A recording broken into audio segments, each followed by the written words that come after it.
blind man cross the road, trying to make the other side, baby.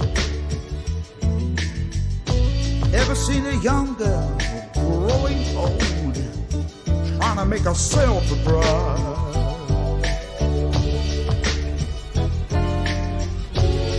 So what becomes of you, my love? Now I am become death, the destroyer of worlds.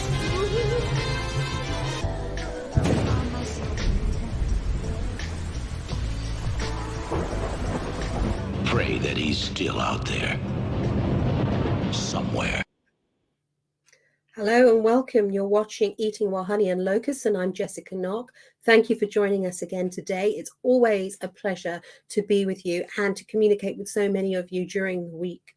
You know, these programs and today's program, they are all about one thing, and it's this, that we refuse to bow and take the knee to the prevailing spirit of this age, to the narrative of this world, to bow down to the altar of political correctness. We will not do that, for we stand up for Yahushua's kingdom as a separated, set-apart people. Isaiah 5 says this, "Woe unto them that call evil good and good evil, and put darkness for light and light for darkness, that put bitter for sweet and sweet for bitter." This is about living a sanctified life. This is about praying in a sanctified way, in everything we do, being sanctified and holy, true holiness.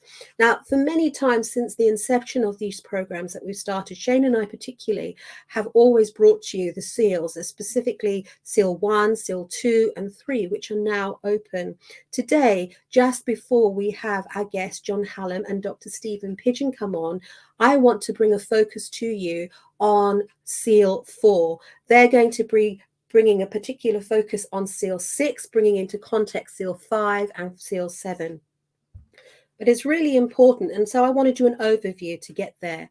So seal 1, it's about the white horse. Let's read from Revelation 6 and just that one verse that describes seal 1, which is verse 2. "And I saw, and behold, a white horse, and he that sat on him had a bow, and a crown was given unto him, and he went forth conquering and to conquer." Now there, what you've just read, the bow mentioned, that means toxon. In Hebrew, that means the simplest of fabric. You know, from 4,000 years ago, through all of the Middle Eastern countries, they till today make their veils from papyrus, which is a combination of paper and the finest linen out there. That's exactly what the NHS and the WHO made their masks from, paper and the simplest of fabric. The deception of a mask and the virus, that's what this is about. That's why the first thing from Yahushua HaMashiach's mouth was from Matthew 24. "See to it that no one deceives you," because it's about a deception of a veil and, you know, crown in Latin means, again, it's that deception of. Yahushua says the first thing to see that no one deceives you of the tribulation will be deception. Matthew 24, that's what he says. The rider, he comes, the rider on the white horse comes to conquer with the deception of the simplest fabric and usurps every business, every farm, every field, and every home. That was the purpose of to usurp, to conquer. Then we move to the second seal, the red horse, and that's in chapter 6, verse 4 of Revelation.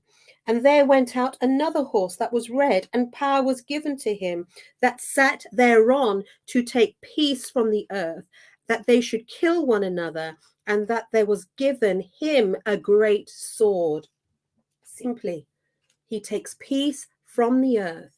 that they should kill one another, and that they were given a great sword. A great sword. World War I was called a great war. What that's saying is this will be great. It will be of a magnitude of awesomeness, of big magnitude, nothing small. It is big. That's why it's referred to as a great sword.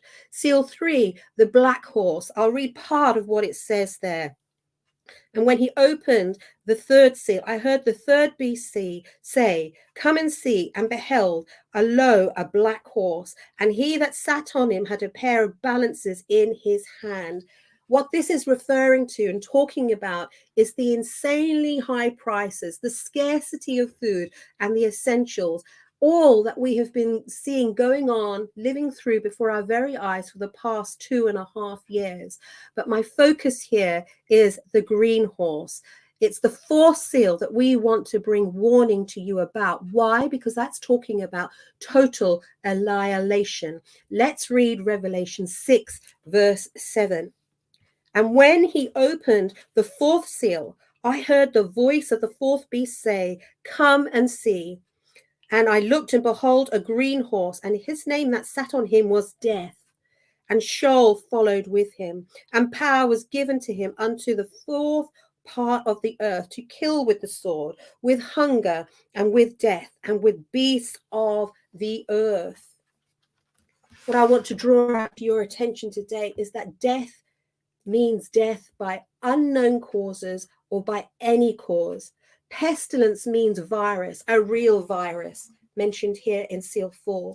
The first seal was a fabrication. It was a deception made up. But the fourth seal is a real virus. It's a real pestilence, not the first seal, which was a deception. See that no one deceives you. And I want to close by bringing this to your attention from 1 Timothy chapter 4, verses 1 to 3. It reflects the times that we are living in now. It says, "Now the Ruach speaks expressly that in the latter times some shall depart from the faith, giving heed to seducing Ruach and doctrines of devils." I'll come back to that. "Speaking lies in hypocrisy, having their conscience seared with a hot iron, forbidding to marry and commanding to abstain from food, which Elohim has created to be received with thanksgiving of them which believe and know the truth." You see, there's so much there.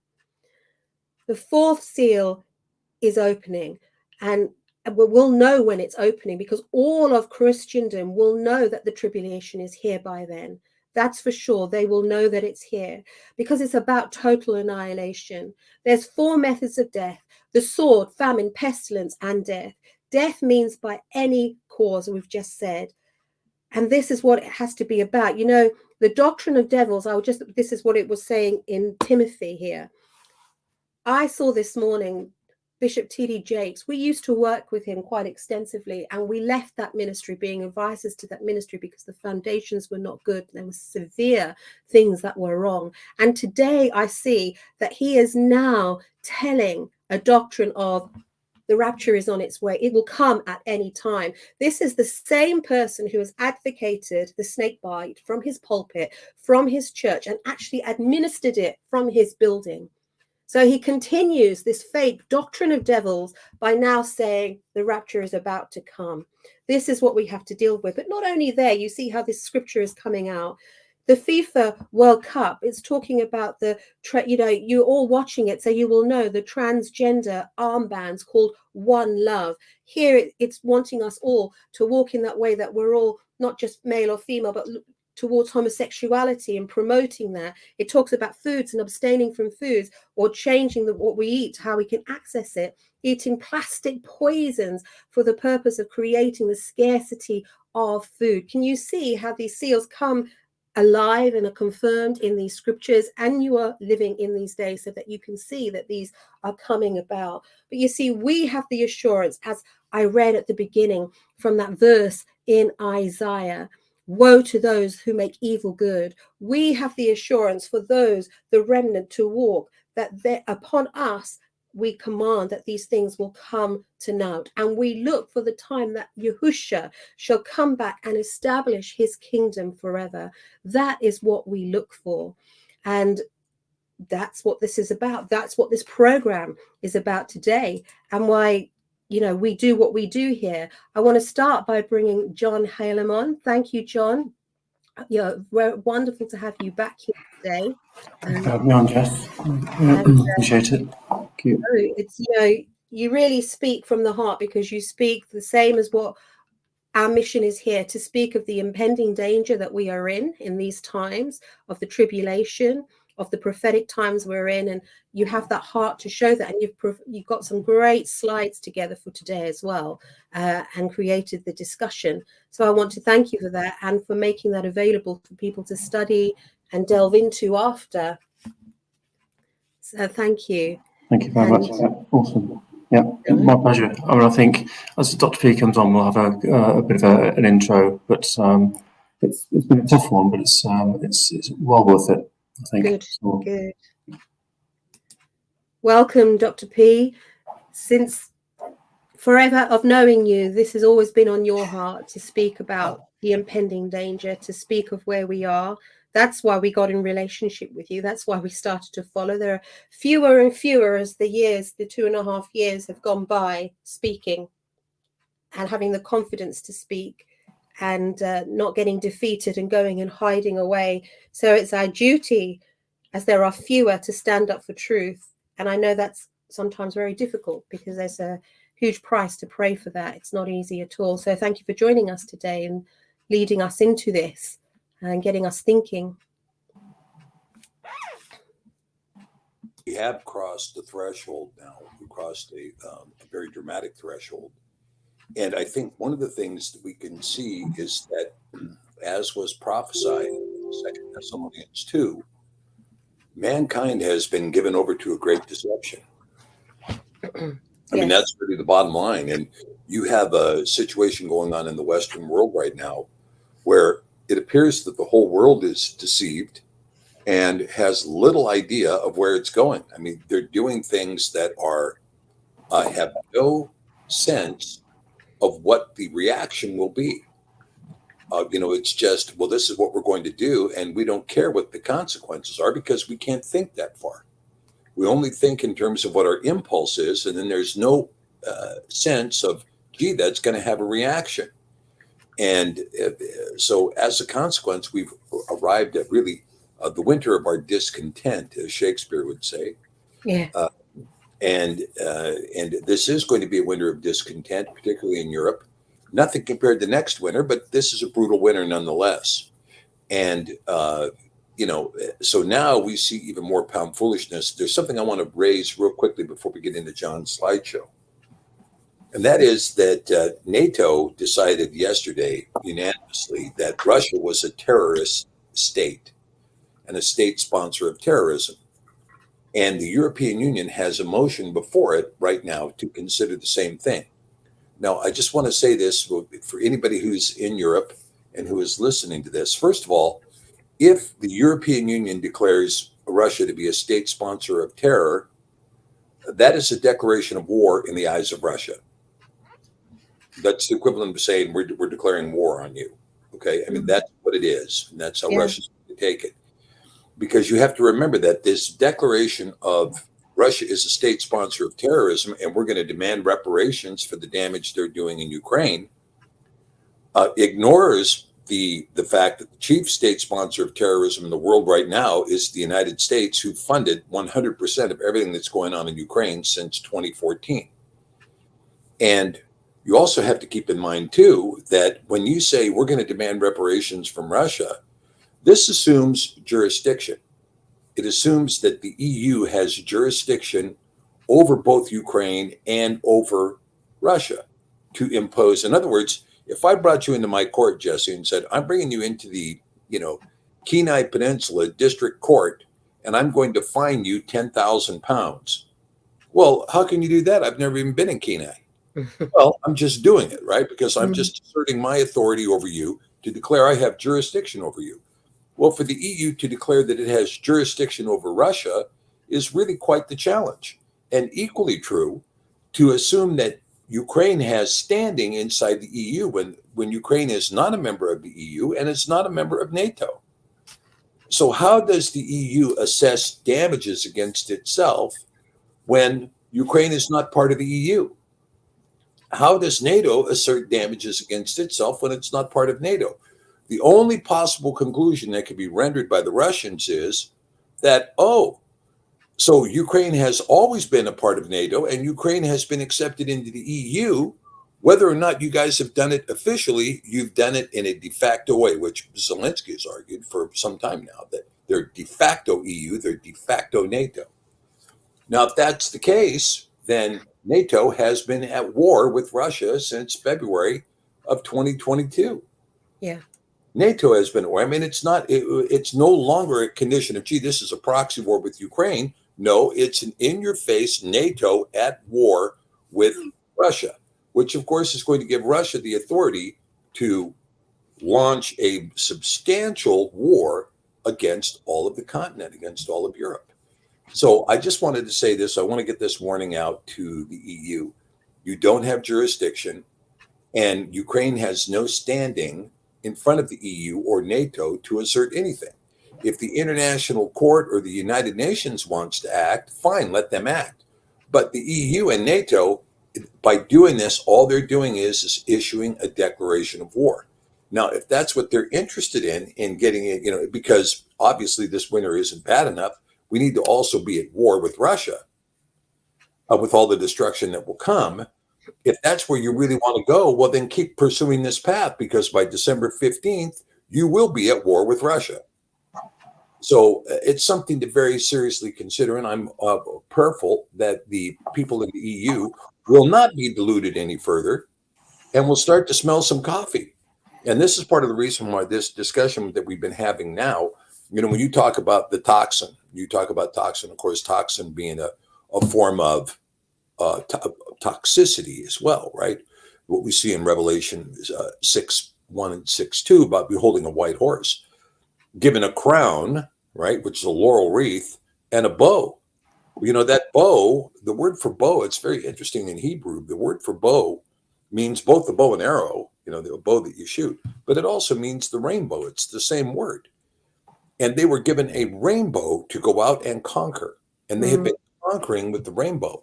Now, how do they conquer with this rainbow? Because they cause your identity to be destroyed. You see, it's not about the sexualization of culture, although that's the tool they're using. The truth is that it's about terminating your sexual identity, terminating your national identity, terminating your gender identity, terminating your familial identity, and you become just a number on a chip. The number that most people have. I don't know if you saw the video of the guy walking through the tube. He was on a train, I think, in Britain, and he was walking with his Bluetooth open.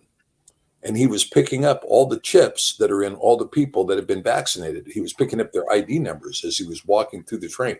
He was showing them, look, here's your number, here's your number, and here's your number. And his Bluetooth was picking up all of it. So what most people don't know is they have been chipped. Just like your dog was chipped, you've been chipped. And so here you go. So this is the situation we're in now. Now, with that happening, John's got some very interesting stuff, having taken a preliminary look at his slides. There's going to be some very interesting revelation here today. I think some very interesting revelation, and it's going to be well worth talking about, John. The particularly in dealing with the sixth seal. Now, I have to tell you, I have a couple of free apps on my phone that are for purposes of searching the constellations, and some of them are really quite good. But the one I was searching this morning, because I was interested in, of course, the condition of the constellations, and the one I was searching this morning, I put the right up overhead, because of course we had an earthquake here last night. We had two in Alaska yesterday. Really? Yeah, we had a fairly significant quake down in the Aleutian chain, but we had another one whose epicenter was 3 miles from my house. And it was a 3.7. I mean, it's kind of a small quake, but Dutch Sense is predicting a very large quake for Alaska, above a 7.5 in the next several days. So keep us in your prayers. But so I was taking a look at the star alignment, and of course, what did I find in the heavens directly over Alaska today? But Draco in a war with Michael, right? Draco's in a war with Michael. He's right over Alaska, and Michael has got his foot right on Draco's head, right? He's got his foot right on Draco's head. And so we see that the spiritual war in the heavens is defined. Now, there are some 88 constellations that are worth knowing, that people should know. And, of course, you have to lose sight of these things that you know about astrology, which are ludicrous. But to study astrology and astronomy, you have two different aspects there, right? Astrologia, astronomia. So astro, the stars, nomos, the law. So astronomy is the law of the stars. Astrology is the logic of the stars. Astrologia, okay? Astrology versus astronomy, like etymonymy versus etymology, right? One is the logic of the words, the other is the law of the words. And so to distinguish those, we get some idea of what we're called to. Now, I'm just going to say this because it's a critical point of the understanding. There's no question that Revelation concentrates on signs in the heavens. When you talk about the seven churches in chapter 2 and chapter 3, why aren't you talking about Antioch, Jerusalem, Alexandria, etc., Cappadocia? Why are you talking about these seven churches in Turkey? Well, what you find out is that the geographic location of those seven churches is also a land map of the Pleiades as seen in the heavens. So the alignment of the seven stars of the Pleiades are found in the exact same alignment of the seven churches in Ephesus. This too is a sign. And so when you talk about Revelation 1 and it talks about Mashiach is standing among seven menorah and he has seven stars in his hand, right? And then at the end of chapter 1, it tells you these seven stars are the seven angels of the seven churches, or the seven called out assemblies.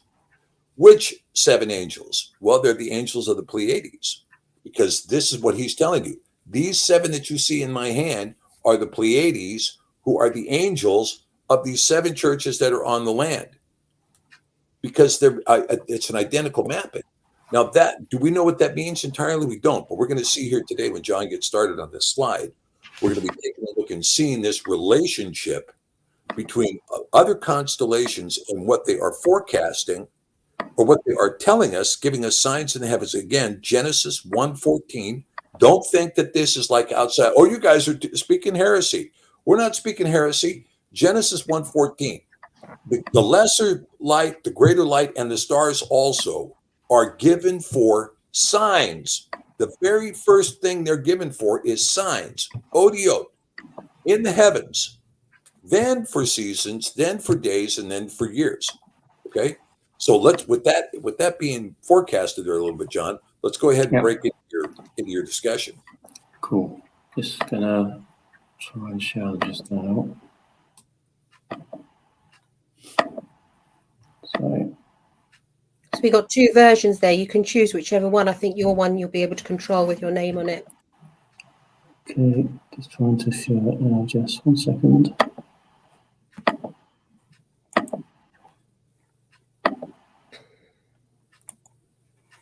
There we go. Yep, wonderful.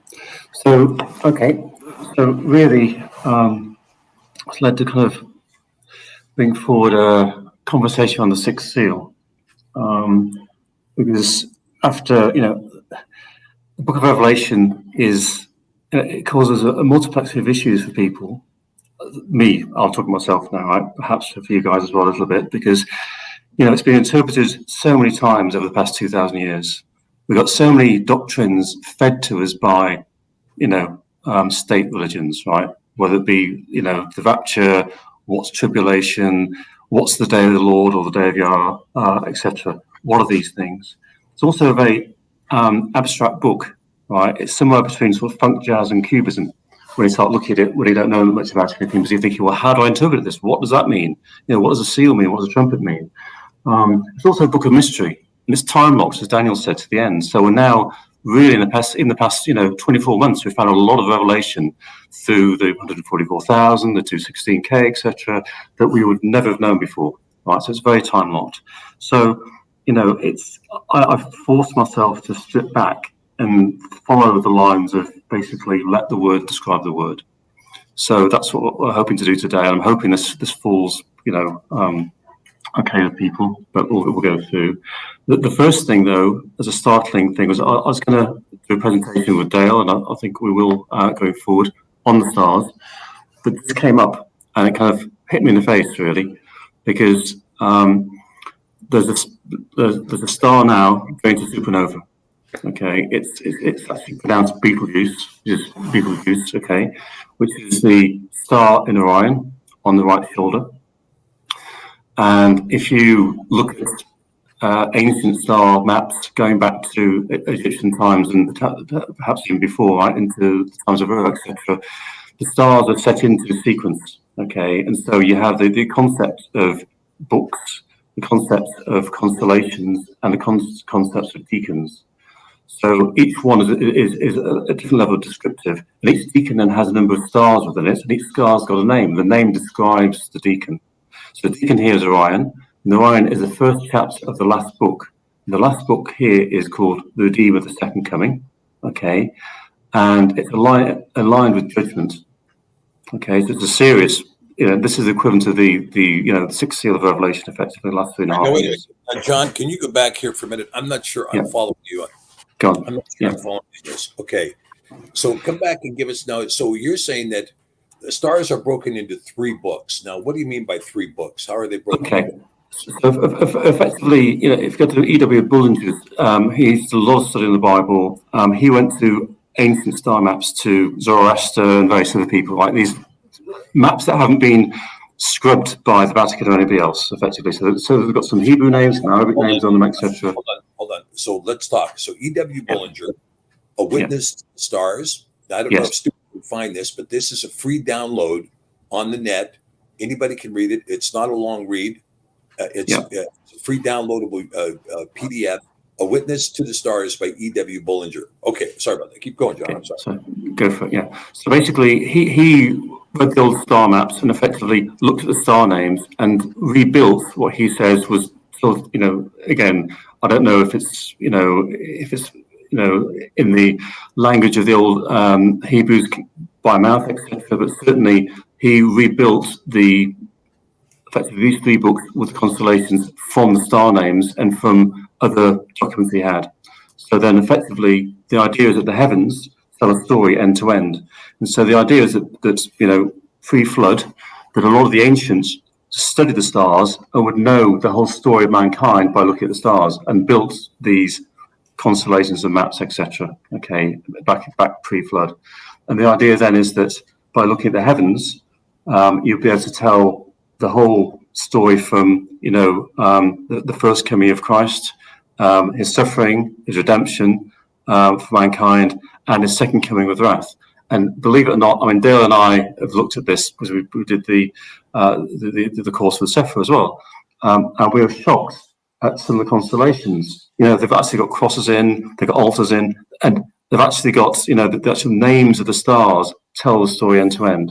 So you've got to think you've got 36 of these deacons. Each one has anything from, well, you've got hundreds of stars in, but say there's between 5 and 10 named stars. So then suddenly you've got probably 1,000 points of reference there to tell a story, going from end to end. Using the Sphinx as the start and end, because they're found on the ceilings of the constellations in Egypt that the Sphinx was the joining between the start, which is going to be Virgo, the woman's face, and the lion, which is the last sign. Okay, so in those terms, the zodiac starts, or not the zodiac, the Mazzaroth, as they call it, starts with Virgo, and then finishes with Leo. Yeah, that's very interesting. So the Sphinx here, now we know, for instance, that the pyramid at Giza, which is in that complex, the pyramid of Giza has a perfect due north pointing. It's got a perfect due north pointing. And it also seems to have an implication concerning the Pleiades as well. Now, when you're talking about this, I want to see if I can clear up what Bullinger is saying. So we have books, and in each book there is 4 constellations, Yeah. and in those 4 constellations there are 12 decans, or 12 what? Significant stars? 12 deacons. But a deacon, Orion's a deacon. So so the constellations they put there are sort of like so Orion. So the deacons are the sub stories within it. Okay, so The constellations are like Virgo and Leo and Gemini and so forth. And then for sure. So for instance, this one here, there's a Taurus, for instance, which is the book we're talking about now, book 3, has got Orion, Uranus, and Aruga as the 3 deacons, okay, within it. And then we've got Gemini with Lepus, Canis Minor, Cancer, etc. So it's actually, it's worth downloading the book because it does break it out into 36 subtypes of constellation. Okay, and each one is a sub-story within the larger sign, as it were. Okay, and by following those through, and what I found is even more interesting is, even as an enhancement to Bullinger's book, you can go down not to star level, but you can actually go down to the next level still, which is then to sort of look at the all the clusters around, like the nebulas. But the Horsehead Nebula here is within Orion. Okay, and you also find that there's another one which is the swirling galaxy of the crucifix in it, and that's right at the beginning of Christ, effectively crucifixion, as he steps through through his suffering pain. So you find that these nebulas, another level, a more modern level, if you like, which kind of fill into these groups. So this is why I put in here the Horsehead Nebula, which might be a complete accident, but it happens to be a horsehead called a horsehead. It's, you can see it looks like the nebula's got a very bloody red, and it kind of fits the descriptive of Revelation there. Behold the red horse. Yes. So there's lots of grasp here, but anyway, the main reason this is that on Christ's first coming, the Magi knew somehow by some star in Virgo, presumably, that the branch would come, right? And they travelled a long way to come and see him by a star in a constellation called Virgo. His second coming, wouldn't you think there'd be some other sign that we could see? And so the idea here is that this is the first part of the Wrath book, the last book, and in it there's a star here which is called Betelgeuse, which is which is translated as the coming of the branch, okay, which is fairly specific. And this star, 2018, has been exploding effectively. So 2018, 2019, 2020, it's had some offshoots and spurts out. Earlier this year, the top blew off it, and now we had NASA saying it's worried. The NASA chief gives serious warning about Betelgeuse star explosion. This thing's going supernova quite quickly. So that's a warning. That's a sign in the heavens, as far as I can see, to say, well, it's in the right book, it's the right constellation, it's the right name, and of all the stars in heaven to be having problems now, it's this one here, which is called the coming of the branch. Wow. Yeah, very, very interesting. Now, this is I was reading a report on this about this supernova being experienced at Betelgeuse. Now, is this supernova underway right now? Do you know? Yeah, it's the thing is, it's been a red gas giant for a long time, right? And it's only literally 2018 it started waking up, like a bit like a volcano. And so it shot out of the size in 2018 onwards, and they've been tracking it for the past 4 years or 3 years or whatever, 4 years. And literally this year it blew its top for the first time. Like the whole 25% of it just blew off. And wow. Now, and the thing is, they don't know what to expect. Nobody's studied one of these things closely ever before. So they're just observing it, and NASA is saying, what is this? We don't know. Well, we haven't seen this happen before. In theory, it's going dimmer, but it's going dimmer before, I've seen other stories saying that it could be brighter than the moon, okay, if it goes supernova. So who knows? You've also got to think, another weird perspective is, this thing's so much, 600 light years away. So this happened 600 years ago, but it's arriving to us at this time, at this moment. If that makes sense. Right. And now we're seeing it. Yeah. But of course, I mean, again, John, I mean, I'll just share this with you while we're talking about this. Yeah. I have my own theory about the size of the universe, that the universe isn't, in fact, millions and millions of light years away. It's perceived it that way because we see it in a linear fashion, but rather it's a wrapping manifold. And that when we look out and we see something 6 million years ago, the farther you travel, the closer it gets, the smaller it gets. So I don't know any other way to put it except that ultimately, when you look to the farthest end of the universe, you're actually looking at the exact same thing you're seeing when you get into a subatomic microscope, only you're seeing the other side of the manifold. So you look in this way, you're seeing this microcosm of the world. You look out this way, you see the macrocosm, but they wrap into one another.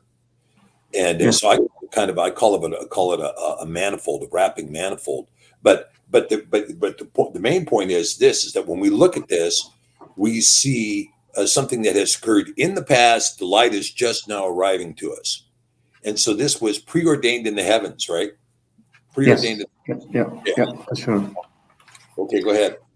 Okay, so that's I thought that was, as I was researching, that's quite interesting. Now, this next slide is interesting. So, a couple of shows ago, we talked a bit about the different eras, like, we talked about the whole stage now that we're in, which is effectively through tribulation. Tribulation started 2,000 years ago.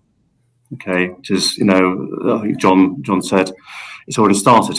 So we've been in tribulation for 2,000 years. We've got the Comforter helping us through our daily walk, etc., etc. Now, likewise, when you start looking at these, I want to look at the first 5 seals, and again, stepping back, you even picked the key already, Dr. P, to the first 4 in one of your previous shows, but I just want to go through this because, again, I've got to sit back everything back to the point where you know nothing. Just let the word talk about the word. So let's look at 1 John 4:3 and what it says there. And effectively it says, "And every work that confesses not that Yeshua HaMashiach is come in the flesh is not of Elohim." And this is that's the work of anti-Messiah, who you have heard of. Sorry, I don't know what's wrong with my language tonight. Apologies. Should come, and even now already it is in the world. So effectively, it's saying that the spirit of Antichrist is already in the world, and he's saying that in John's time, 2,000 years ago. So what does that mean? Is that a type and shadow for the next 5 seals? So. That very well could be. I mean, there's nothing that appears, again, in the Hebraic understanding, there's nothing that appears outside of the onion, right? And so you have a layer, a layer, a layer, a layer, and a layer, all of which are true, but some of which become more true or more relevant as we go along. Yeah. So I'm putting to you that, we've had previous manifestations of that anti-Messiah, like Hitler, Stalin, Vladimir Pale, etc. And the final one in the end times will be Antichrist. Right, he'll be the final rule on earth, whatever he is the manifestation of that spirit, effectively. So I'm putting a theme on here that's a spirit and it's going through, and it's been present for a long time, and it's like birth pangs, right? It gets worse. In Matthew 24:8, birth pangs get worse as you go along. So it gets increasingly more powerful as maybe the Restrainer is released or whatever. Okay. The next one is, about the horse seals. In Zechariah 6:2-5 says, "In the first chariot were the red horses, in the second chariot were black horses, in the third chariot were white horses, in the fourth chariot grizzled and bay horses. Then I answered and said unto the angel that talked with me, What are these, my Adonai? The angel answered and said to me, These are the 4 Rokoth of the heavens, which go forth from standing before the Adonai of all the earth." So he's saying that these, again, if we liken these to the seals, the spirits, the spirits of the earth that are in the earth, and as we go through time, they're getting worse. Now, that's contentious with a lot of people. I think a lot of people think of these as one-time events, but again, when you look around, talk around, etc., people bring up,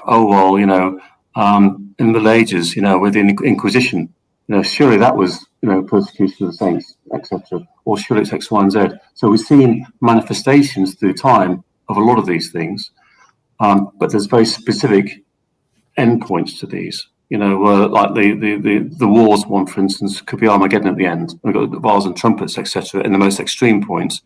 But we're seeing them right there through tribulation as the suggestion. Now, I don't know if you agree that or not, but yeah, I mean, I think it's a very good. I think it's a very good point. And when you look at this, the Zechariah is the forecasting, because nothing in Revelation comes out of its own. It comes out of the Old Testament. So it's a definite reference to these four horses identified in Zechariah. And in fact, when you look at the idea of grizzled and bay horses compared to the pale horse, the pale horse is actually kind of a puke green color, because the Greek word is chloros there, not necessarily like a pale white. It's more kind of it's like a pukey green, maybe a chemical green, maybe. And so the grizzled and bay horses are kind of similar in that respect. But what you see when you talk about this, we also talk about the four angels tied up at the Euphrates, which is now becoming a very significant deal, because it appears the Euphrates is drying up. And it appears that they may have found some staircase down to some doorway where they've gone down to the doorway and put a microphone down there, and they're hearing incredible moans and all other kinds of stuff that they weren't expecting to hear coming out of this chamber that's down beneath the Euphrates. And of course, there's more reference discussed even in the book of Hanok about the souls of the Nephilim, the giants that were on the earth, that those souls were in fact also trapped in the ground beneath that area, beneath the Euphrates. So we see something very keen here. And when we talk about these four horsemen, these four horses going out throughout the earth, these four powers coming out, of course, tribulation, a careful read of scripture shows tribulation began at the cross. I mean, that's when tribulation began. It began there. It's been going on for 2,000 years. The spirit of anti-Mashiach has been with us continually. It's denying that Mashiach has come to flesh. Whether you're talking about Gnosticism, whether you're talking about Islam, whether you're talking about Judaism, you're talking about religions and practices that deny that, in fact, the word was made flesh and tabernacled among us. And that is a critical issue. If you hold that view, well, then you're anti-Mashiach, you're Antichrist. You have the spirit of Antichrist. Now, this lifting up of a particular persona that is going to take the place of Adolf Hitler, Joseph Stalin, or Mao Zedong, or Genghis Khan, or whoever you're talking about. You're talking about these, inhumane people who do not agree, who do not believe that there's any such thing as a Mashiach. And they come and they impose themselves as a power on the earth. And so, yeah, I think these things are really coming together. And when you see this here, again, going back to this, take a look at this red horse for a second. When you talk about the red horse, now in Russian, this word red horse is Krasnaya Loshad. Krasnaya Loshad, red horse, okay? But the army in Russia is known as the Krasnaya Armia, Red Army, Krasnaya Armia, right? Red horse, Krasnaya Loshad, Red Army, Krasnaya Armia, okay? And now the question you have to ask yourself is, has Russia been given a great sword? Has that Red Army been given a great sword? And the answer is, you better believe it, they've been given a great sword. They have a greater sword than any nation on earth by a long shot. And just to, not to beat this sword into a plowshare, but just for our own purposes. They just recently had another successful test firing of the Sarmat 2, also called the Satan 2 in NATO verbiage, the most destructive nuclear missile ever built. It flew at 15,880 miles an hour. Absolutely, totally unstoppable. We cannot touch it, and it's from launch to arrival is less than 30 minutes from to any point on Earth, and it carries with it 15 750 kiloton nuclear warheads. So it has the destructive power to completely destroy the state of Texas, or to completely destroy the nation of Germany, or to completely destroy the United Kingdom. One missile. That's a great sword, but that's just many of the great swords they're currently deploying. They have deployed, upgraded Iskanders. They have these Yars missiles, which are also hypersonic. They have the Kinzhal, which is called the Dagger. And when you look at this, when you look at the word in Red Horse, right? Power to take peace from the earth, that they should kill one another. He was given a great sword. The word there in Greek actually means dagger. And the Russians have a missile called the Kinzhal. It's called the Kinzhal. And that Kinzhal means dagger. It means dagger in Russian. And that Kinzhal missile is a hypersonic missile that flies at about 12,000 miles per hour and carries with it a 75 kiloton nuclear weapon.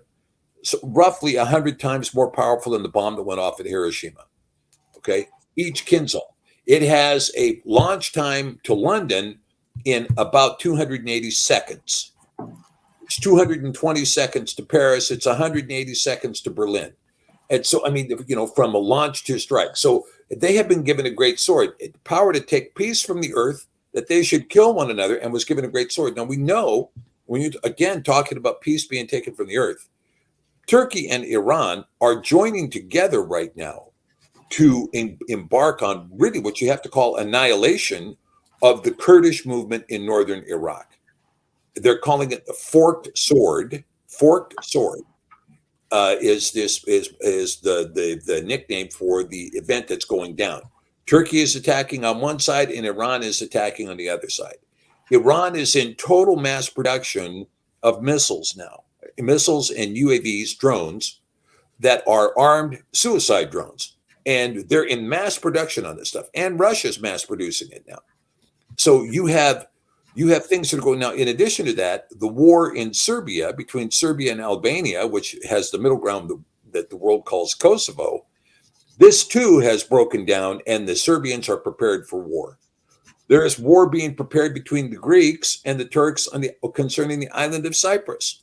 This also is becoming inflamed and is being exacerbated. Kim Jong-un, who just 2 days ago fired an ICBM capable of striking any place in the United States. And the United States has admitted it, that he fired a hypersonic missile capable of striking any United States targets. And he's come out and said, you guys keep messing with me. The first thing I'm going to do is go nuclear. I'm not going to talk about moving troops anywhere. I'm going to use nuclear weapons first, and then we'll put troops in later. I mean, he's made it very clear. The Chinese have moved into a situation where Xi Jinping appeared in public dressed in camo, dressed in his fatigues, saying, prepare for war. And he told all of China to prepare for war. So we see now that the world is moving very quickly out of control, just as it did in 1914. It's moving out of control as we move directly into what? Taking peace from the earth, that everyone on the earth should kill one another. And some of these, the red horse has been given a great sword. And that's what we're seeing. I think it's pretty clear. Now, when we talk about this relationship between Zechariah and these horses in Revelation, just because the order is different when you see this, right? But it says, these are the four rule code of heavens, which go forth from the standing before the Adonai of all the earth, right? They're wandering all the earth. They're going over the earth. And so you're going to see various things like famine. You're going to see conquering. You're going to see wars. And equally important, you're going to see death coming from hunger and from famine and from beasts of the earth. Now, one thing else I want to throw up before you go on to the next slide, John. I don't know if you saw this or not. Have you seen these recent videos of animals doing circles? I haven't. No, I haven't. It's the craziest thing I've ever seen. I saw a video this morning of a small herd of cattle, maybe 35 cattle, and they're standing in front of a building in some downtown area, going in a circle. As in a herd circle, spinning themselves. Are they? Yeah. I mean, they're going, and there was a flock of sheep that went into a circular motion for 7 days, 24 hours a day. They were walking in a circle. There's a picture of the porcupine caribou herd going in a gigantic circle around this tree. So there are things that are definitely coming. There are things that are definitely being said. And I think this detonation of Beetlejuice is part of it. Remember, what does it say in Scripture? That when people say, oh, go out into the woods, Mashiach is there. Oh, go to Jerusalem, the new Messiah is here. Oh, let's go up to the Mount of Tribulation, or Transfiguration, the new Messiah is here. Don't go anywhere. Because when Mashiach comes back, it will be as lightning from the east to the west. And so now that we're seeing the light of the supernova, I mean, literally, when you're talking about this, Sean, let's say it's 6 million miles away, right? So now we're seeing the first light of it, right? We're seeing this happen 6 million light years ago. We're seeing the first light of it now. So what happens with all that light? Do we know? Well, we're going to find out. Does that supernova have a massive effect on our solar system? Does it blanket us with UV radiation that we're not expecting? There's been inordinate, universal UV radiation in the solar system. They've been tracking it, going like, we're getting a bunch of UV coming in from away from the sun. It's coming in from away from the sun, and it's coming into Earth. What's all this coming down to? Now, if we have some massive blast of UV radiation, right, that comes in, it could be a huge CME from Betelgeuse, which would cause lightning coming from east to the west. And if that is the case, all these electric systems that have been built out here, all of these microchip systems, social credit systems, all the rest of that, it's going to fry in a second. Yeah.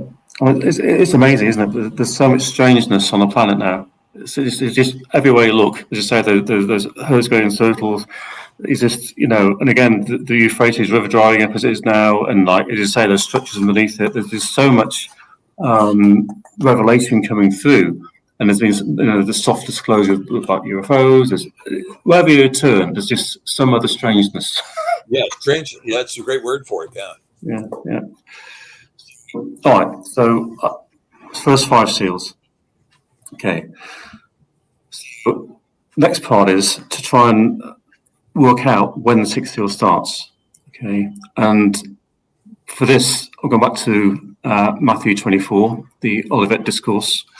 In the first 2 sections, I'm not going to read through in the completeness, but you can see obviously the signs of the end of the age. And it says, and you shall hear of wars and rumors of wars, see that you're not be troubled, etc. Okay, we know that.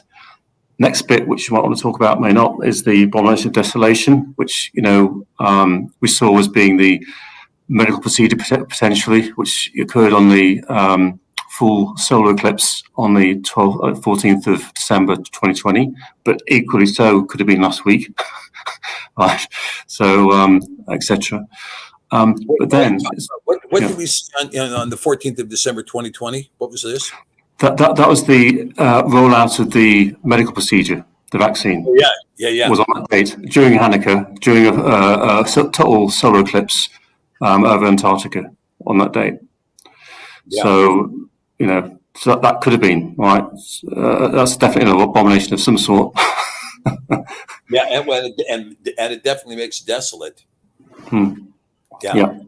So we've got a couple of contenders for that one then with the last week in this as well. But then, so the next bit is the coming of the Son of Man, which I want to focus on now. It says, immediately after the tribulation of those days. So it says, after tribulation is the first bit key to that, of those days, shall the sun be darkened and the moon shall not give her light. The stars shall fall from heaven and the powers of the heavens shall be shaken. And then shall appear the sign of the Son of Adam in heaven. And then all the tribes of the earth will mourn, and they shall see the Son of Adam coming in the clouds of heaven with power and great glory. And he shall send his angels with a great sound of a shofar, and they shall gather together the elect from the 4 winds, from one end of heaven to the other. Hallelujah. So that's the coming of the Son of Man. All right, great. Next bit, lesson of the fig tree. Now learn the parable of the fig tree. When its branch is yet tender and puts forth leaves, ye know that summer is nigh. So likewise ye, when ye shall see all these things, know that it is near, even at the doors. Amen, I say unto you, this nation shall not pass till all these things be fulfilled. Heaven and earth shall pass away, but not my words shall not pass away. Okay, so that's Matthew. That's great. Now, I've done some color coding here, but I want the word to describe the word. And if you go to Revelation 6:12, it says, and behold, when I held open the 6th seal, lo, there was a great earthquake, and the sun became as black as sackcloth. So that's very similar to coming of the Son of Man. The sun should be darkened. The sackcloth of hair, and the moon became as blood. The moon shall not give a light. And the stars of heaven shall fall to earth, which is like above, stars fell to earth, even as a fig tree casts her untimely figs. So it's not just a tie-in on the coming of the Son of Man, it's also a tie-in with the fig tree directly afterwards, when she is shaken in the mighty wind. And the heavens departed the scroll as it is rolled together, and every mountain, there we go. And sorry, I can't read the text. Sorry. Apologies. There you go. Okay. Sorry. Yeah, we moved out of their place. Yeah. Yeah, every man and island were out of the place, and all the kings of the earth, and all the great men, and all the rich men, and the chief captains of the mighty men, and every bondman and every free man hid themselves in the dens of the rocks and the mountains, and said to the mountains and the rocks, fall on us, and hide from us, from him that sits on the throne, and from the wrath of the Lamb. For the great day of his wrath has come, who shall be able to stand? ? So, for me, if you look at the wording and the structure and the keying in here, in Revelation, the sixth seal, that looks to me, looking at this, like it's strictly after the tribulation of those times. And it ties in with the coming of the Son of Man and the fig tree. Let's talk about this a little bit, John, because I'll tell you, first of all, we had, there was a quake here last night, about 3 miles from our house. It was a small one. It was about a 3.7. But nonetheless, the epicenter was 3 miles from here, right? We had a quake here back in 2018 that was a 7.3 that was 5 miles from our house. And that quake was very disruptive. There were over 1,000 afterquakes, right? Aftershakes. And they went on actually right on up until last year. We were still getting after effects, aftershocks from that quake of 2018. The quake was so bad in 2018 that it damaged the port of anchorage. They estimate that the port is going to require $1.4 billion rebuild to make the port habitable. And they also said if we have another quake of that size, the port will become not functional. And if the port becomes not functional, this means virtually nothing is going to be getting into central Alaska. It's going to be very difficult to get goods and services into central Alaska. Now, so watching this, I was watching Dutch Sense. Dutch Sense gives very good YouTube reports on earthquakes. And he discovered something 2 weeks ago that just absolutely blew his mind, which he found out that there was a hidden geometry in the displacement of all the continents on the earth. I mean, literally squares all over the earth. And when he found these squares, and he found not only were there squares on the earth, but they were absolutely symmetric and they were absolutely equidistant, he was completely stunned. I mean, he was stunned to the point that he could hardly talk. And since then, it has helped him to decipher and to be able to predict earthquakes, which, by the way, he ties to CMEs. So in other words, when you have a coronal mass ejection coming onto the earth, you get massive amounts of UV radiation. It causes the tectonic shifts in the surface of the planet. And when it does, these tectonic shifts release energy and cause quakes. Well, there have been some quakes that have been absolutely terrifying in that sense because they're so deep. These quakes are so deep. And it is giving the appearance that the earth itself is coming apart. And this is and the kind of earthquake activity we're seeing. Like, I have an app again on my phone that tracks earthquakes, and I pulled up all the earthquakes from today, and it was just mind-boggling. And he is predicting, he said he released something this morning saying, look, because we had this earthquake here, this earthquake here, this earthquake here, and we just had a 7.7 there in off the coast of Fiji, where they issued a tsunami warning and canceled it. No tsunami came out of it. But he's saying that, look, these quakes, these deep underground quakes are going to trigger, he's predicting a major quake in the center of the Indonesian islands, a big quake in the 7-point range. And you have to remember, just a 5.7 yesterday killed 150 people in Indonesia. Just a 5.7. So a 7 point something is going to do a lot of damage. He's also predicting another quake above 7 at the same place where the Fukushima quake took place. It's in that same zone off Japan.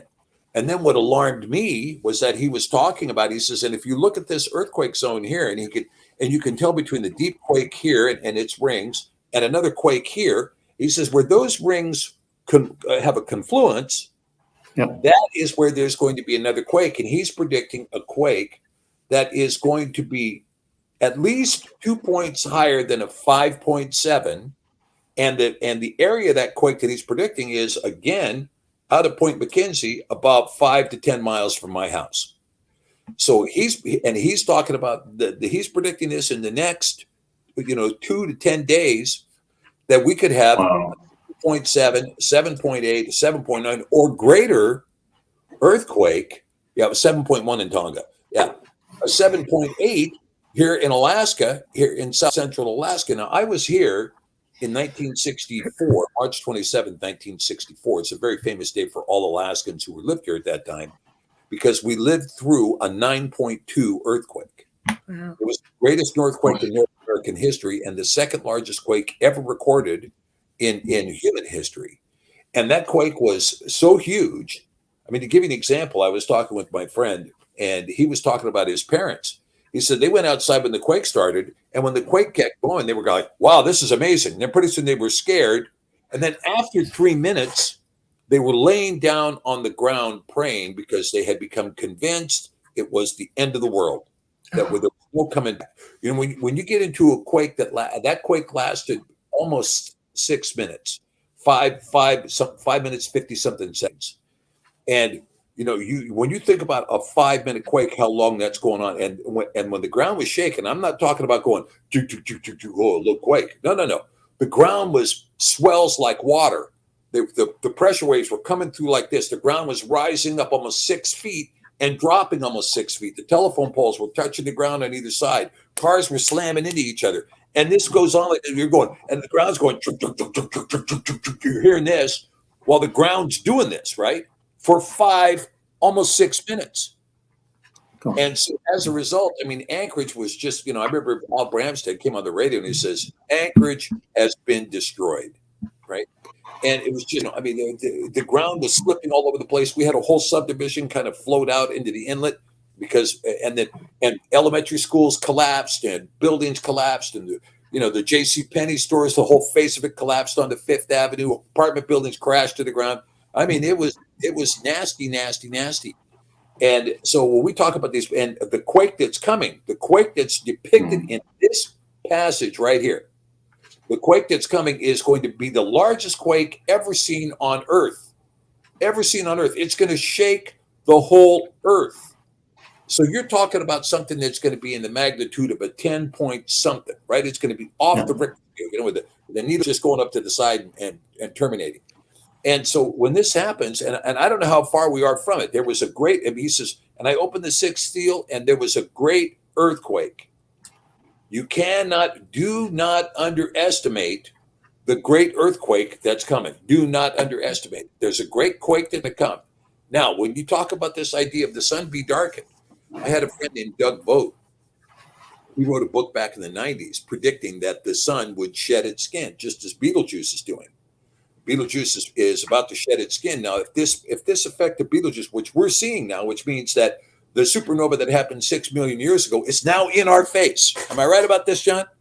Yep. It's now. It's absolutely now. The past 3 years, and it's getting worse. Yeah. And so here it is. It's in our face, and so this comes roaring at us. If it comes roaring at us with a huge effect, it could strip the sun. And if it strips the sun of its shell, you might see this black hole in the middle that's shining bright, from which the sun is built. But the sun shall be darkened, the moon shall not give its light, because the sun is darkened, and the stars shall fall from the heaven. Well, Betelgeuse is one of those, right? In a supernova. Who knows how many other effects we're going to see of this coming down, depending on what this supernova is going to be. And we see that there's all of these things that are talked about. Now, when you say, and behold, after the tribulation of those days, right? Immediately after the tribulation of those days. This, I believe, is mankind's tribulation. Man is doing stuff right now, bringing tribulation to the earth. The red horse, the black horse, the green horse. The green horse, as far as I'm concerned, is this eco-fascist movement that's coming out of Mount Sinai right now with the Pope leading the charge. We have to have eco-fascism. Well, great. And we don't have enough things killing humanity yet. Let's bring in eco-fascism to go with it. Then you top that off with the war that's coming, with this worldwide World War III that we're already in. We just haven't seen the nukes go off yet. But there is a genocide that's going on. There is a massive war that's going on. There's revolution going on. There is, civil war going on. There's anarchy going on. We've had events happen in the United States the last couple of days. I mean, somebody went into the University of Idaho and stabbed 4 kids to death while they were sleeping. Then you had somebody walk into an LGBT nightclub in Colorado Springs and shoot everybody. I mean, they killed, I think the guy killed 5 or 6 people and wounded another 23, right? He just shot everybody, right? And these random acts of violence and the reason it's happening is because people are going nuts.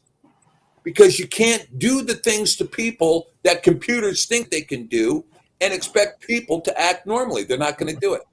So here we are. I mean, I really see this as we're in the tribulation of those days that Mashiach is talking about here in Matthew 24:29. We're in the tribulation of those days.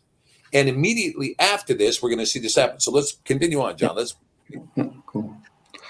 So, okay. So, again, I'm just trying to clear up some of my own questions and hoping it might be useful for the people, because you kind of hear the phrase that, the day of the Lord or the day of Yahweh, etc. And when does it start? What is it? And so I thought I'd get a definition here. I think Isaiah is, a great place to go to for most things, I think.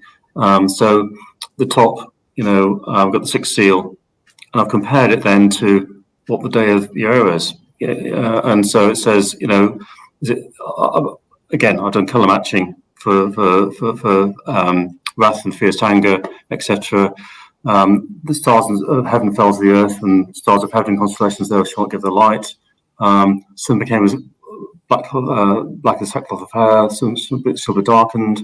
The moon became as blood, won't give its light. So we've got a very strong similarity there, right? Likewise with Joel. The Joel 2:31, 2:32, I'm going to read out because I think it's great. So the sun shall turn to darkness and the moon into blood before the great and terrible day of Yahweh comes. And it shall come to pass that whoever shall call upon the name of Yahweh shall be delivered.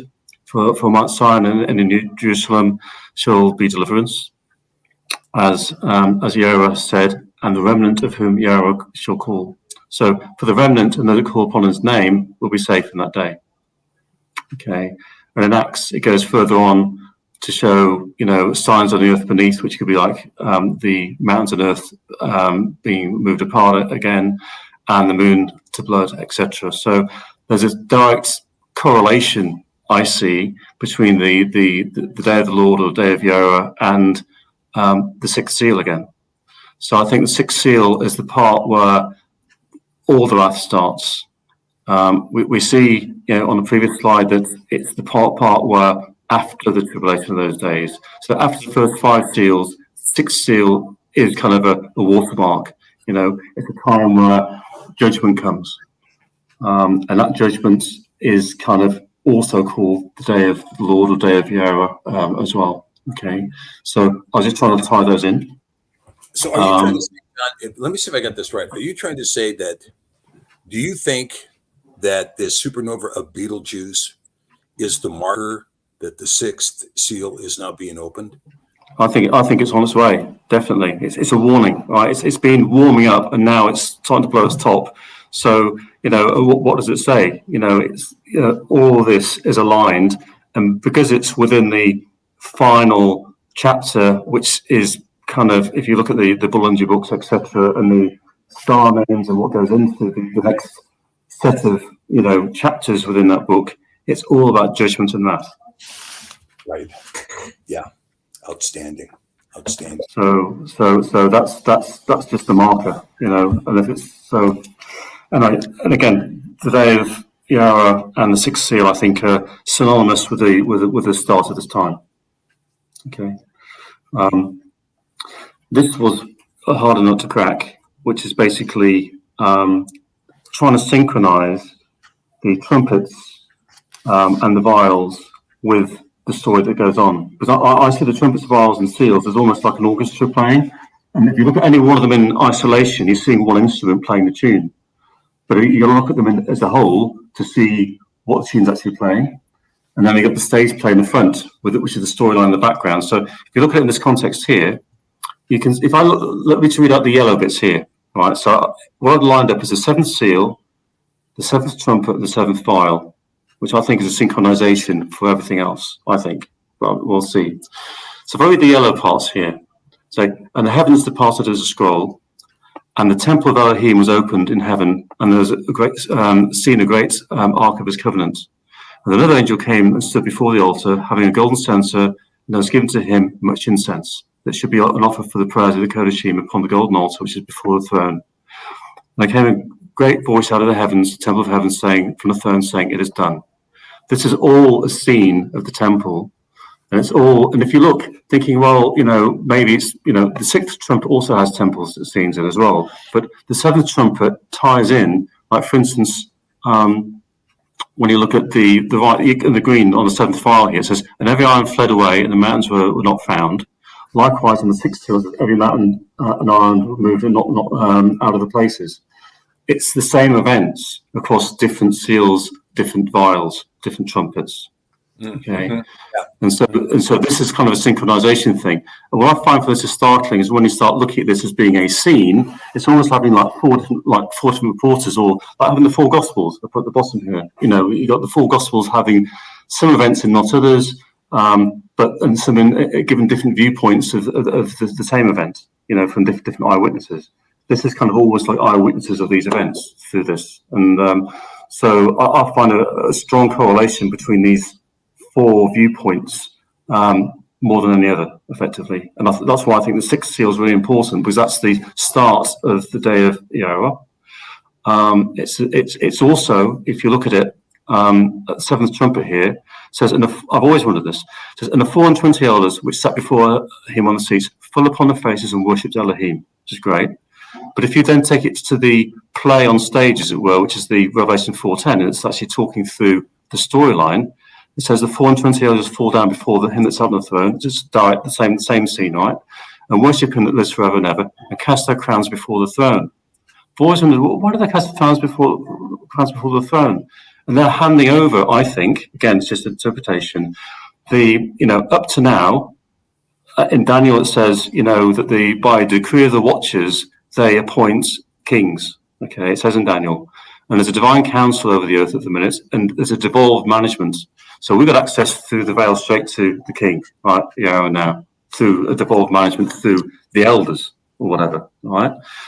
At this point, I think they're saying, okay, wrath's appeared, it's going straight to the throne. So now they're handing over their crowns. He comes with the crowns on his head anyway. Right, Revelation 19:19 for Armageddon. It comes right with blood on his thing and wearing lots of crowns.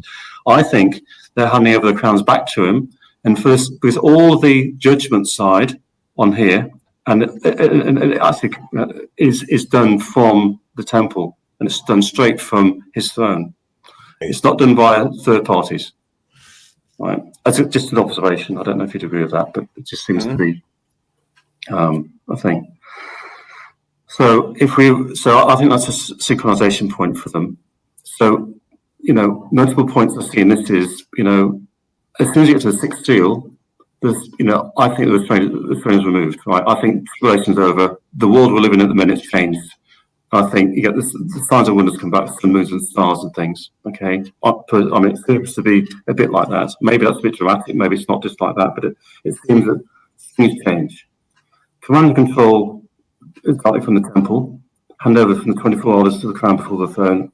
It appears possibly, and there's a correlation here underneath. If you look at Jeremiah 51, when there's the destruction of Babylon, right? It says, "Make bright the arrows, gather the shields. Yahweh has raised up the work of the kings of the Magi, for its devices against Babel, to destroy it, because it's the vengeance of Yahweh." And it says, the vengeance of his temple. Vengeance of his temple, yeah. So I'm thinking this is a wrath thing, because it's a temple command directly. We don't often see temple things, but I'm thinking, again, maybe it's a misinterpretation, but I'm seeing a correlation between, the changeover of the guard, as it were, before the tribulation period, which we're going through the minute, where there's some that we're covered with the Comforter and the Ruach, etc., and then a move over where we see direct authority, wrath and vengeance coming straight from the throne, effectively, and from all the trumpets and vials are coming from that direction. Okay, there's a pause for half an hour, so I think it's interesting because. Between the fifth seal and this vengeance or wrath, or not wrath anyway, and judgment, there's a half-hour pause. It's almost like a performance. Like the first half is over. Now get into the serious stuff. Get a half-hour breather. Let's get things together. There's going to be a quietness on the land. People won't know what's going to go on, and suddenly, wham! it's going to hit you. It seems that way. The prayers of the saints as an offering, I thought was interesting because when you think, like, when you pray, what do? You do one of two things. You're either praising Yah and giving thanks for everything, or you're giving witness for something that's gone wrong in your life or somebody else's life. So I think that's kind of almost like evidence, because we do that. It does that before the Mass starts at the temple. But the first thing it does is offer the prayers up. So that's almost like another thing saying, okay, right, what have I got to sort out, sort of thing. What spirits do I have to put down? I don't know. It's just a thought process. Yeah. Well, I mean, the thing is that the patience of the saints. What is the patience of the saint, right? And and of course, the statement is, "When I return, will I find any faith on the earth at all?" And of course, what are we called to do? And of course, the prayers are referred to as an incense burning, a fine incense burning in heaven. These are the prayers of the saints, right? This offering. And so I think it is really, really critical and important for us as believers. What do we say? Are we going to be those who pray, or are we going to be those who curse? There are going to be people shaking their fist at the heavens for what's coming on the earth. Right? They're going to be shaking their fist. And we don't want to be that. We want to be those people who are still giving prayers, giving thanks, and in particular, learn to give thanks for where we are right now, because I don't know what that half-hour pause is going to look like, but I suspect, John, that the half-hour pause is going to be what the world looks like after the nukes have flown. Yeah, absolutely. And, and virtually all of civilization is wrecked. And everybody's going to say, okay, now we're back to Einstein's time when we're going to be fighting the next war with sticks and stones. Well, that's us thinking that the worst is over. The worst isn't over. Yah is about to come. Yah is about to come and say, okay, now I'm going to clear things up because you people have made such a complete disaster of the earth. Now it's time for me to come and clear it up. And I think that's, I mean, that may be when we're talking about after the tribulation of those days. How bad will the tribulation of those days be? Yeah. But we can see that we're on the verge of that tribulation right now. And it's like people can't stop themselves. I mean, I've been screaming at EU since this whole thing began in Ukraine. Stop, stop, stop. Don't do it. Back out. Find another way. Sit down and talk. Come to some kind of a resolution. Don't do it. And they can't help themselves. They can't stop. They can't help themselves. It's just like two guys in an argument in a cafeteria. They're going to macho one another until it gets to fists. Period. And it's not going any other place. And so because people can't stop, that's where it's headed. And so now we see here. I think this thing you're pointing out here today, John, is extremely important. That Beetlejuice may be this marker. I didn't know that Beetlejuice meant the coming of the branch. Yeah, and that's very interesting because, of course, we have this discussion again. Once again, these markers are given to us in Isaiah 11:1, right? And also in Zechariah 4. Behold the branch, right? And Isaiah in 11:1, he says, the stem of the vine of the stem of Jesse, right? A branch will come forth, and upon him the government will be placed on his shoulders, and upon him will be the 7-rule coat, right?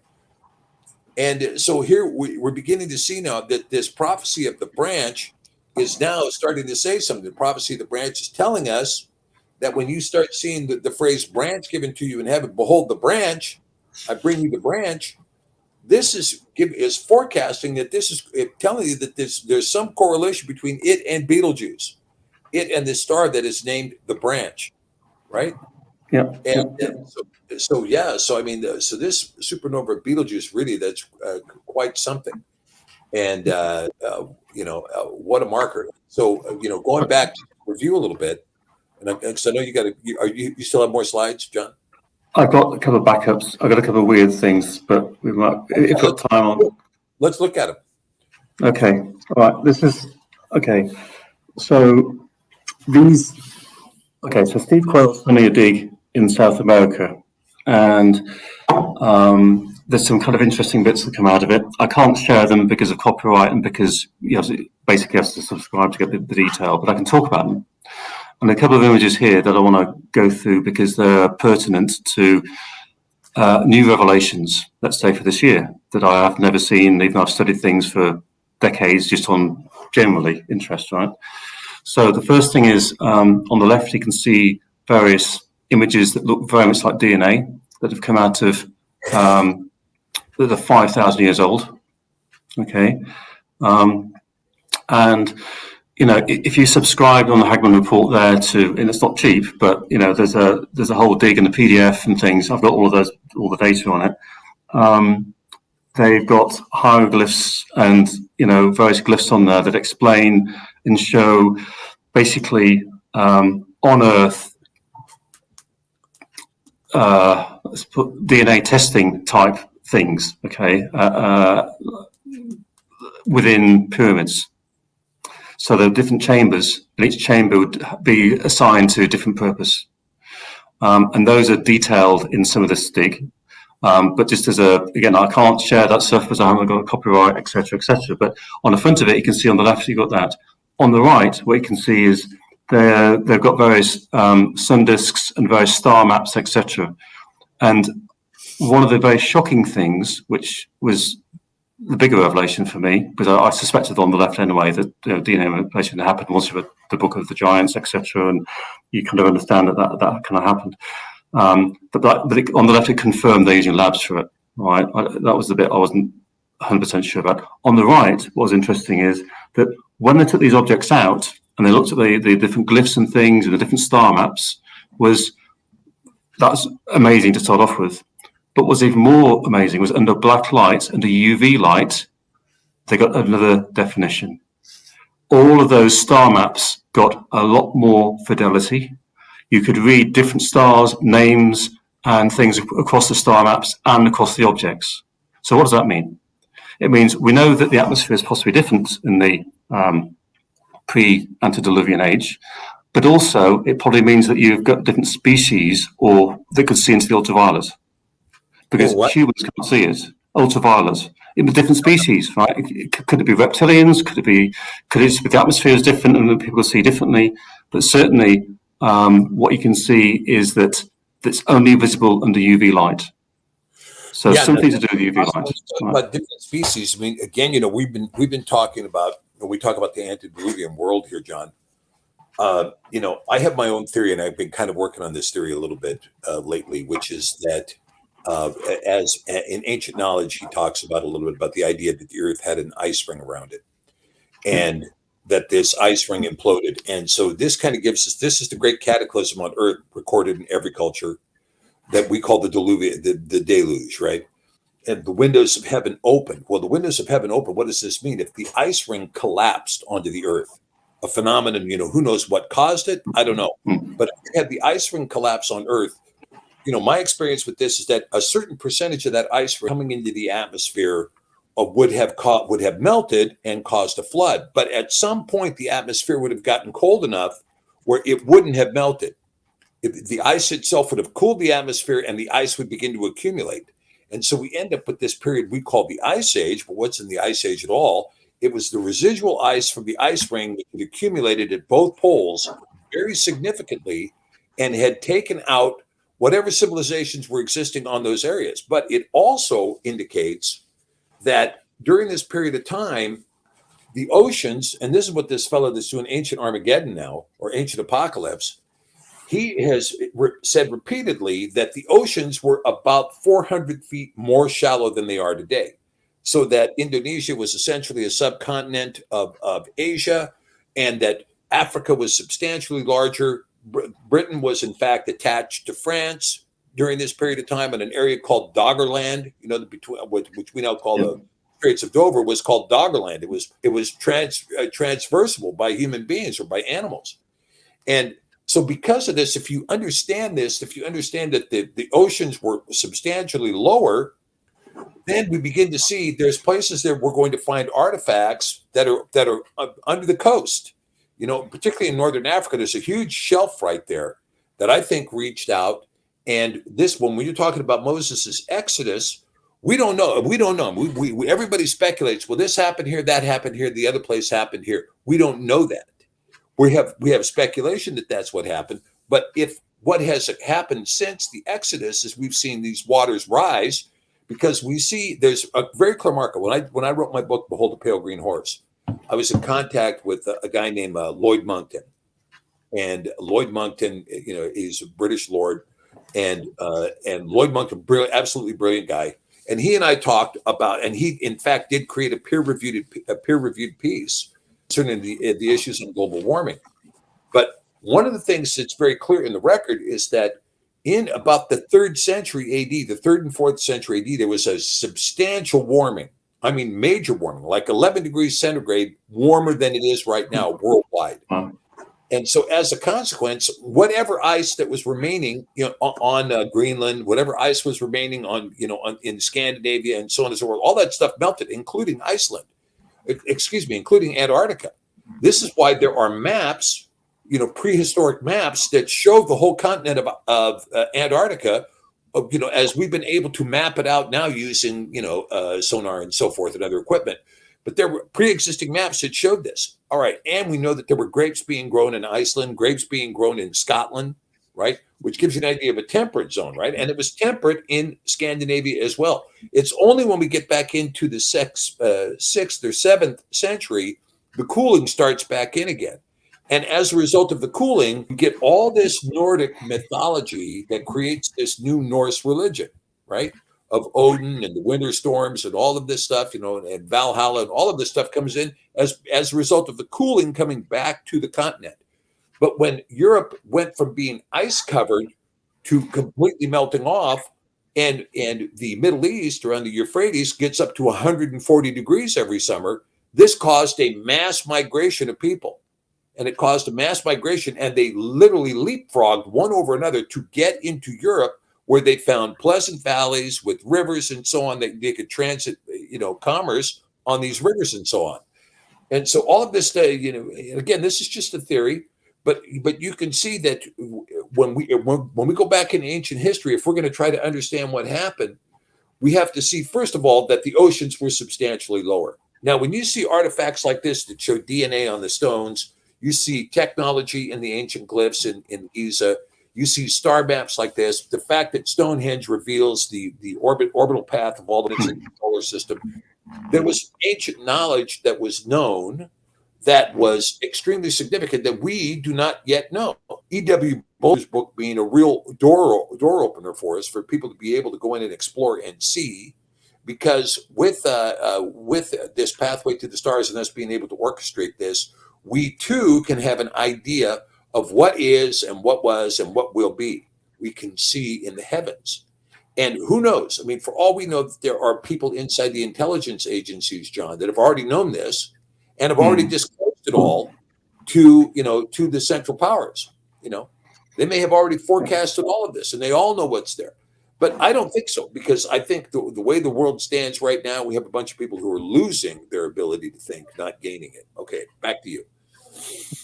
No, I completely concur with you. And basically, this is just more of a revelation that we have to take everything with today's standard. We can't look 20 years ago and look at what Revelation looked at then, because it is not relevant anymore. Today it's revealing, and I've just bring this on to show, you really have to look at the book with the fresh eyes now. And even the green agenda, as you say, the green horse, that wouldn't have thought of that 4 years ago. Whereas now it's bang on, right? It's throw it down our throats. Can you survive it? And here it is. I was watching a special last night on Malthus, and the kind of genocide that's being proposed by these Malthusians that are out here, and they are intentionally trying to lower the population of the earth. And they said outright, there's two ways to do it. You can either prevent people from being born, or you can kill people that are currently living. And so now they're embarked on the path of killing people that are currently living. It's very clear. And so this is a Malthusian genocide. It's unjustified. I mean, because let me ask you a question. If you're killing people to reduce the population, what's the difference between you killing them by starving to death or them starving to death because the resources ran out? I mean, what's the difference? Yeah, exactly. And why not let Yah sort it out? Because Yah's capable of sorting it out. He will shut off the birth rate of the whole world. And he's capable of sorting the whole thing. Just leave it to Yah. No, we're gods. We're gonna do it ourselves. We're gonna reduce the population ourselves. Well, again, this idea of this Malthusian notion, where they're headed, this is why I really believe that we have, ignorance leading the world. And that what we're going to find is these kinds of things. So when you talked about this ancient race being here, because UV radiation was exposed to something that we didn't see. Okay, so let's assume that we know that the atmosphere was different on Earth. Genesis tells us the atmosphere was different on Earth before the flood. It tells us that outright. And so if the atmosphere was different on Earth, then how much more UV radiation was coming through the atmosphere? We don't know.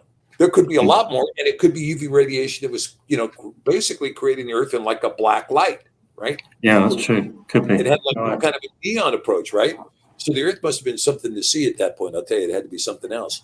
But when you talk about, again, the Genesis 1 narrative compared to the Genesis 2 narrative, male and female, Zar and Nechaba, created in Genesis 1. Ish and Isha, created by Yahweh in Genesis 2, right? Distinct. How distinct and for how long? How distinct? Yeah. No, exactly. So, Hey, well, good session, Dr. P. Jess, thank you very much for your time. I appreciate that. And I think there's a part 2 if we're up for that at some point. Let me know. Thank you. Yeah, John, great work. Great work. Okay. Beautiful. Thank you, Sean. Thank you. That was quite complicated. I think we're going to have to listen to that again for those of us that was new to all this, but I do appreciate it. I just want to end with bringing into context everything that you are saying. It's from Revelation 17, verses 12 to 14. This is about the governments, the prime ministers, the presidents giving their countries over to Satan. It says in other scripture, they're all in it together. These are the Babylonian worshippers. And I thought this was relevant. So it's Revelation 17, starting at 12. And 10 horns, which you saw, are 10 kings, which have received no kingdom as yet, but receive power as kings 1 hour with the beast. These have one mind and shall give their power and strength unto the beast. These shall make war with the Lamb, and the Lamb shall overcome them. For he is Yahuwah Adonai and King of kings, and they that are with him are called and chosen and faithful. So, gentlemen, thank you so much for today, for this session. And we're really going to have to digest everything that is in here. Thank you for explaining that at the beginning, Stephen, because I think that helped as well, to do with the stars and astronomy and so on. But we will see you come Friday. And thank you so much for being with us. Don't forget to check out the notifications for Thursday, because it's going to be a bit of a different presentation for Dr. Stephen Pidgeon. So just look at our Telegram groups and Facebook. This Thursday, there will not be a presentation, Jess. This Thursday. Okay. We'll do it next Thursday, okay? Okay, on YouTube. Yeah. Yeah, okay. All right, guys, take care and look after yourselves until we see you. All the best. Okay, bless you.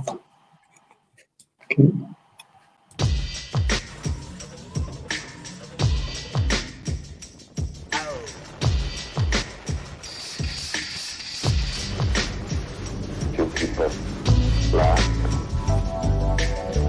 Two people cried. Now I am become death, the destroyer of worlds.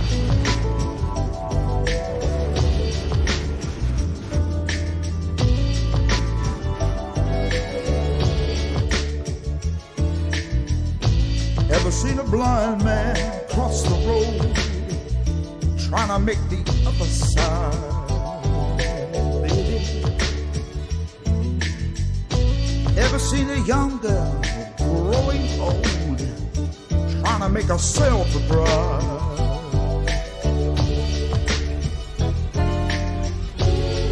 So what becomes of you, my love?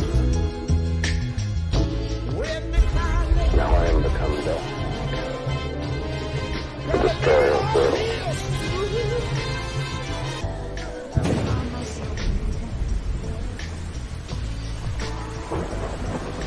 Pray that he's still out there.